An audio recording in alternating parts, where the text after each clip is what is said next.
మార్చి 14 యొక్క విశిష్టత చూసుకుంటే ఈ రోజున పై డేని నిర్వహించుకోవడం జరుగుతుంది ప్రపంచవ్యాప్తంగా కూడా. సో పై అనేటువంటిది ఈ లెటర్తో మనం ఇండికేట్ చేస్తూ ఉంటాం. సో దాని యొక్క వాల్యూ మనం చూసుకుంటే 3.14. సో కంటిన్యూస్గా ఉంటుంది. సో దీనికి ఒక ఎండింగ్ అనేటువంటిది ఉండదు, దాంతోపాటు రికరింగ్ డిజిట్స్ అనేటువంటివి ఉండవు. సో పై యొక్క వాల్యూ 3.14 నుంచి చాలా వాల్యూస్ వెళ్తూ ఉంటాయి, టెర్మినేషన్ లేదు, రికరింగ్ కూడా ఉండదు అనమాట. సో కాబట్టి ఈ 3.14లో 3 అనేటువంటి లెటర్ మార్చి నెలను ఇండికేట్ చేస్తుంది, 14 అనేటువంటి లెటర్ మార్చి నెలలో 14వ రోజుని ఇండికేట్ చేస్తుంది. సో కాబట్టి ఈ రోజున ఈ పై డేని మనం నిర్వహిస్తూ ఉన్నాం. అంటే పై యొక్క వాల్యూ 3.14.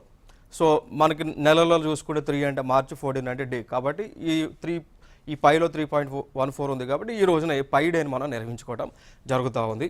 సో ఇదొక ఇర్రేషనల్ నెంబర్ అనమాట, కరణీయ సంఖ్య అని అంటాం. సో ఇది కంటిన్యూస్గా ఆ నెంబర్ అనేటువంటిది వస్తుంది, ఇక్కడ కూడా ఎండింగ్ అనేటువంటిది ఉండదు. మరి ఈ పై అనేటువంటి దానిని ప్రపోజ్ చేసింది లియోనార్డ్ ఈలార్ అనమాట. సో ఈవెన్ యూలర్ సిద్ధాంతంలో కూడా పై వాల్యూ గురించి మనకి ఇంటిగ్రేషన్స్ కానీ క్యాలిక్యులేషన్స్ కానీ ఇవన్నీ కూడా ఉంటాయి. ఇదే పైని మనం 22/7గా కూడా రాయొచ్చు. ఇదే పై లెటర్ని మనం సర్కిల్ యొక్క సర్కంఫరెన్స్ని ఫైండ్ అవుట్ చేయడానికో, సర్కిల్ యొక్క ఏరియాని ఫైండ్ అవుట్ చేయడానికో కూడా ఈ యొక్క వాల్యూని మనం యూస్ చేస్తూ ఉంటాం. లైక్ సర్కిల్ యొక్క ఏరియా మనం ఫైండ్ అవుట్ చేయాలి అంటే πr² అని రాస్తూ ఉంటాం. సర్కిల్ యొక్క సర్కంఫరెన్స్ మనం రాయాలి అంటే 2πr అనేటువంటిది రాస్తూ ఉంటాం. క్లియర్? సో ఈ విధంగా మనం పై అనేటువంటి వాల్యూని ఉపయోగించడం జరుగుతుంది.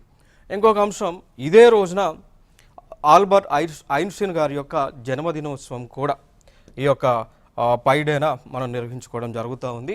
సో 2009లో United States House of representative వారు ఈ యొక్క మార్చి 14ని పై డేగా వారు గుర్తించడం జరిగింది.